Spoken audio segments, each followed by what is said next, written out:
Welcome once again to another edition of Show That Pedal, a very inspiring and succinct name, I'm sure you'll agree.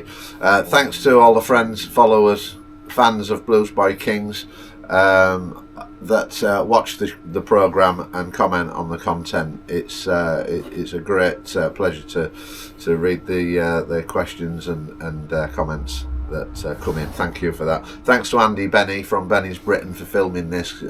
Far less professional than it is if it weren't for him, so thanks for that. Go across to Benny's Britain channel and watch some of his content. Today I've got a Les Paul, Gibson Les Paul into my 68 Marshall Plexi. Some of you might have seen me demo this amp across the years. I started demoing this amp probably about 2009, 2010 when I first got it. That's a Jason North channel, and you can see it's had thousands of views.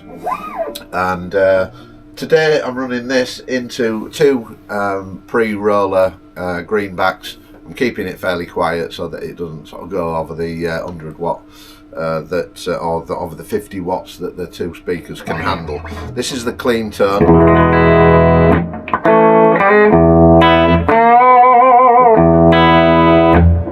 Say clean. It's got some reverb on it from the digital reverb delay.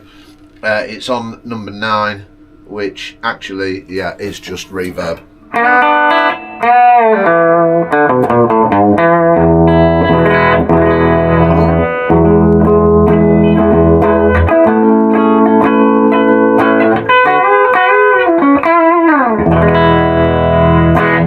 Right, so today's program is about overdrive pedals, what they do, and why you might want to choose one over another.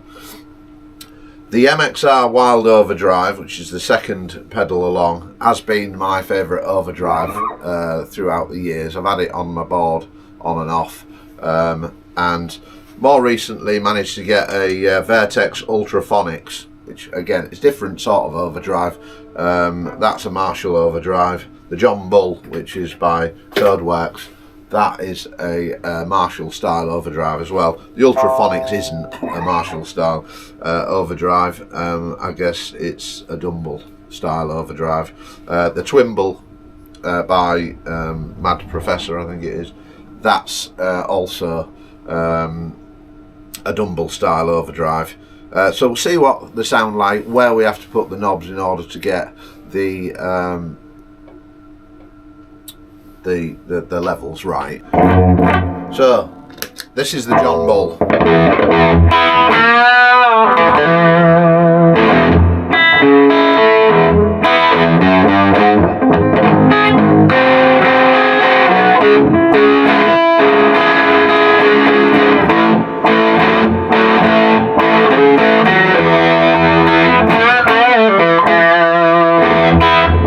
So as you can see from the control panel there, switch, light indicator, gain and level, so no tone whatsoever, and simple as you like. But interestingly, I've got the gain turned right down, because otherwise if I turn the gain up, it's far too overdriven for me. It's more like a distortion pedal.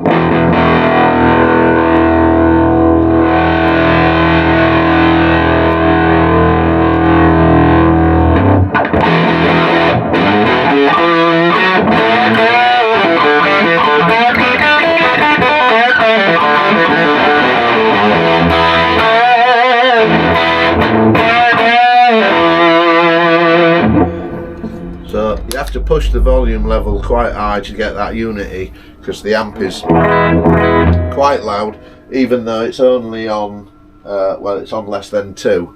But Plexis are known for being particularly loud, of course, and staying clean with all that headroom.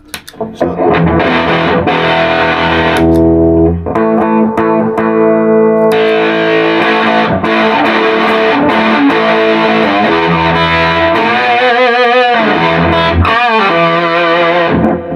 So that's the John Bull. Too gainy for me, which is why I've not really had it on my board all that much. Great pedal and really simple with the two knobs, but for me and my tastes, I would have the gain right down. Even that's too high.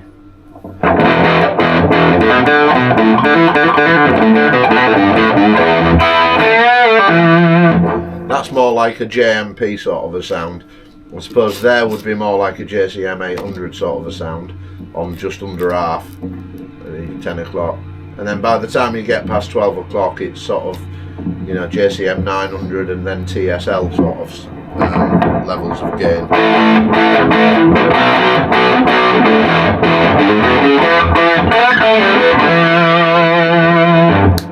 It's not a bad sound, but it just depends on what you want.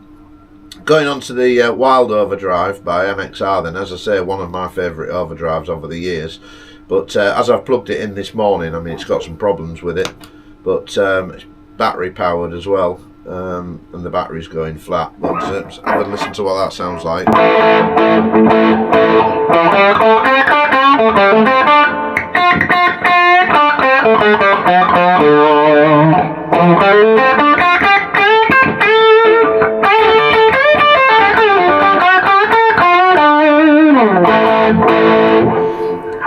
So with that, it's got the tone control and the gain's right down. So it's got a tone control unlike the John Bull. The output is quite high, and so a good sound.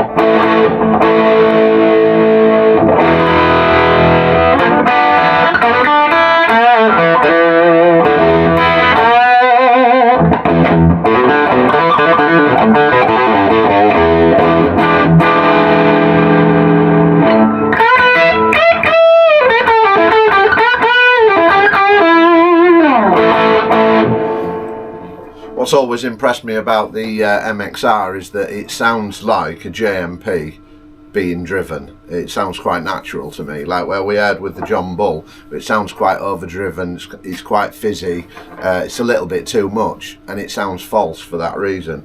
Whereas the Wylde overdrive, again, the gain's quite low, but it sounds like a JMP to me. It sounds natural and how you would expect this amp to sound. Loud. So that's really great pedal, that. Coming on to the Ultraphonics, as I say, a Dumble style pedal, and the control panel, well, for a start, going from a 2-knob pedal to a 3-knob pedal, we're going on to a pedal that's still only got one foot switch. It's got 4 controls now, which are master, which is the overall volume level, the level, which confusingly, but it does say drive very small there, and so that's the drive level, and the ratio, which seems to be like another sort of level. Perhaps if you've had a Dumble you know what these terms mean, but filter as well, which I understand is tone from just fiddling with it. It's a sort of pedal where you can't really rely on where the knobs are because you don't know what any of the controls mean. It's just a case of plugging it in, listening to it, seeing if you like it or not. By the way, I should mention, this is a 2002 Gibson Les Paul. It was the year that they, in fact actually, no, it's 2001, but they only brought them out in 2002, where they started doing the 59 sort of maple relief and things like that, and reintroduced the flame top as standard.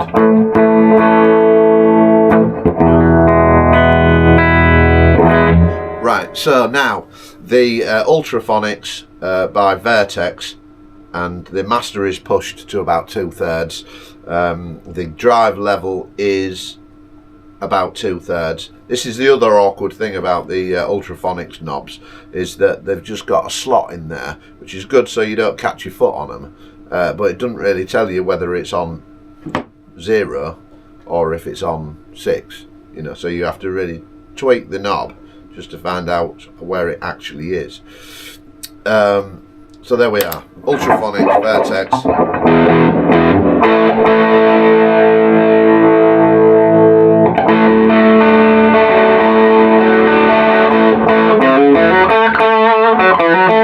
Yeah,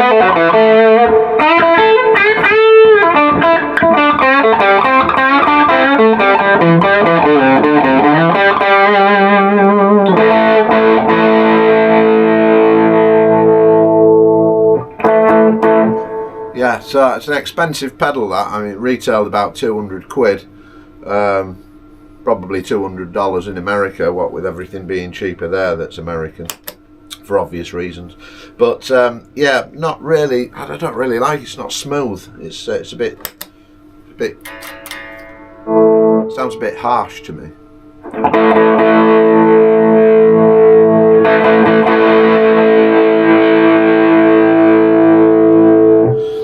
So that turning the filter up made it even harsher.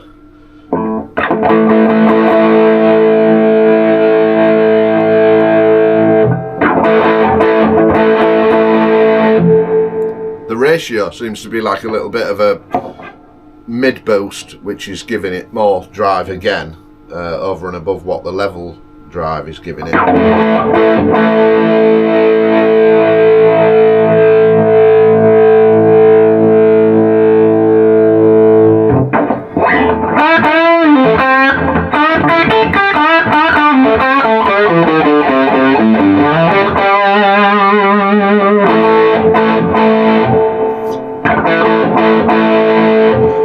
Yeah, I'm going a bit deaf actually, so I do lose some top end in my ears.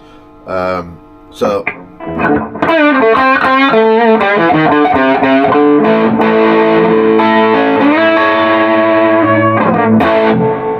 yeah, now wrong with that. It's a great pedal. Now that I've just took the pressure out of my ears.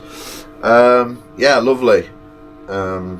Problem with the other problem with the Ultraphonics, other than just the fact that the knobs are a little bit confusing, both in terms of the name and in terms of where they're actually pointing. You don't know where they're pointing. The other thing that's awkward about it is that you do need power. You can't actually put a battery inside of it, so that's another reason why I've sort of gone away from that slightly, that pedal. Finally, the Mad Professor Twimble. So from 2 knobs, 3 knobs, 4 knobs, now we've got a pedal that's got 5 knobs, 2 foot switches, 2 lights, and runs best at 18 volts. So it's only got 9 volts at the minute, so it could sound nicer, arguably at 18 volts. But so first of all, it's got a pre-drive, which originally was the symbol. I think the pre-drive just was sold as the symbol.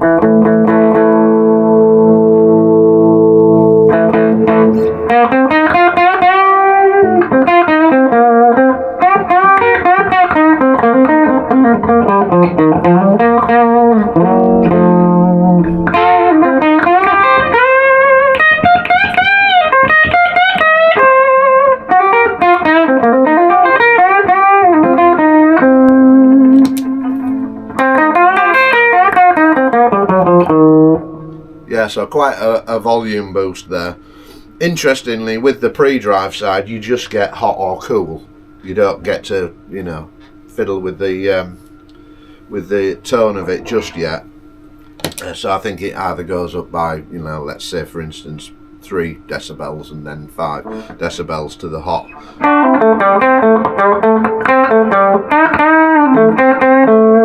So that's cool.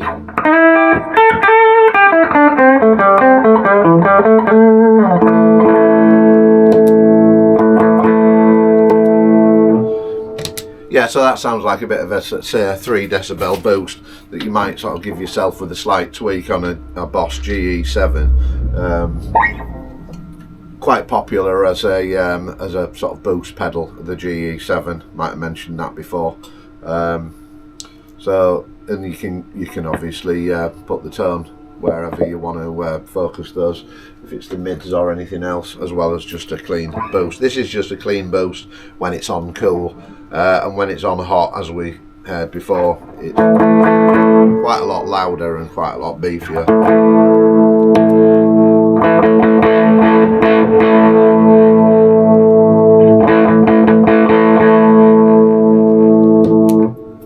which is nice sometimes, because when I'm on a gig, sometimes you do the sound check and you think, all right, yeah, everything sounds great, drums, you know, and then you get to your pedals and it's an age-old problem that you want some confidence and stuff to be able to play like how you want to play. You want your amp to really be driving, and if your clean sound ain't quite right, then you could just step on that and know that you've got like a little bit of a boost. You don't have to say to the sound engineer that you turned your guitar up, which is nice. So that's that. Right, so to the overdrive side.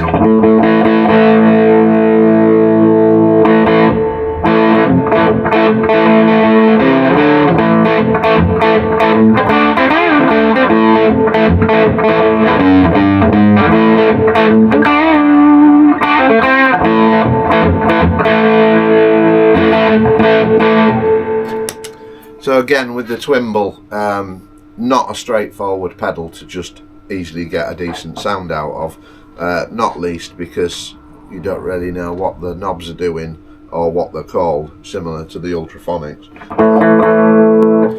Switch it on again. Level, which should be self-explanatory.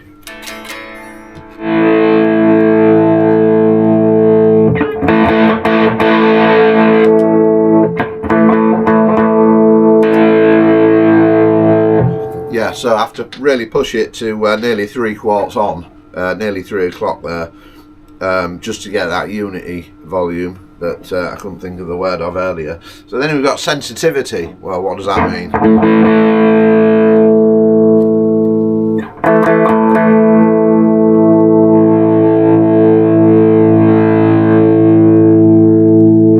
It's like another level knob, possibly a gain knob. It's weird for the gain to turn the volume down quite so much as it does.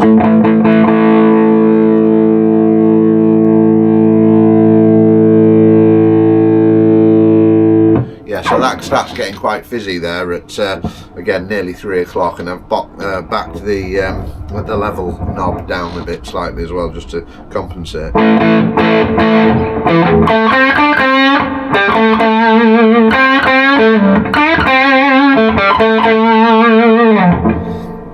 That's sounding nicer already, so that's good to know. Level is volume, and sensitivity is the gain. So let's see what the contour knob does. Yeah, we didn't have a contour knob on the Ultraphonics, it was a filter.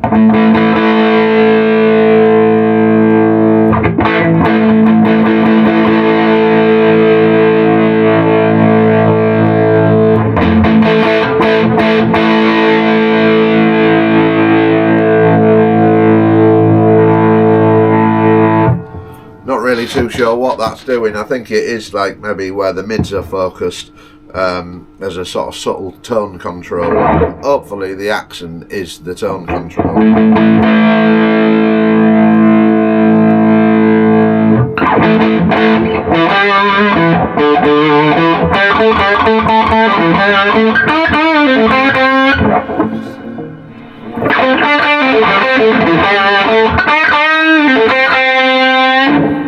And that's what it is. So that's quite trebly, so I have to be careful with that so as not to slice people's ears off.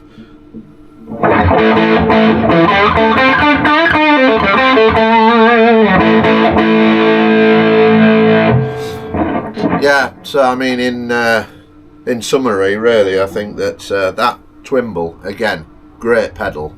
I would just have used it a lot more over the couple of years that I've owned it if the knobs were a little bit more self-explanatory. With the MXR, you get gain, tone and output, and other people try and reinvent the wheel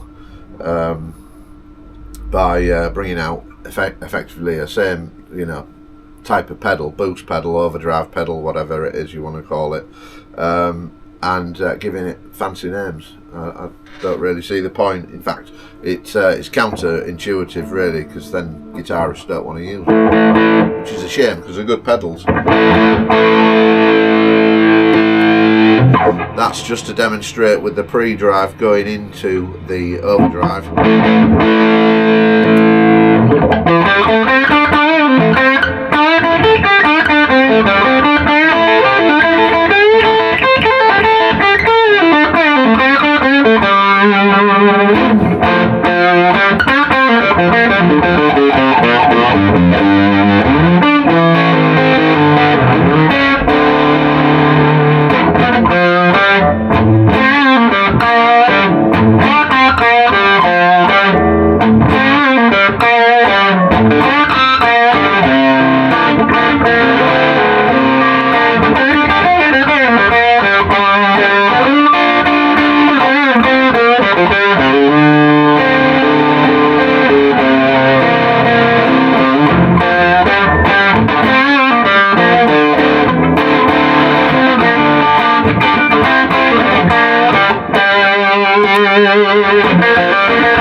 So kind of cheap sort of 40 or 50 quid pedal, which is what I paid for the tone lapse, I think.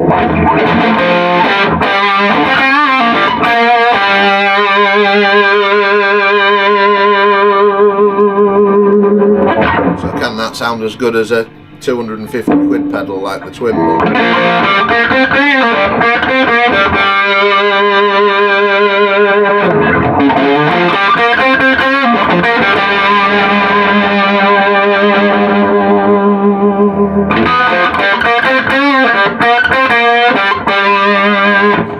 Yeah, the Twimble sounds better. As I say, that's the sort of the drawbacks of the John Bull is what's made me sort of not use that historically as much.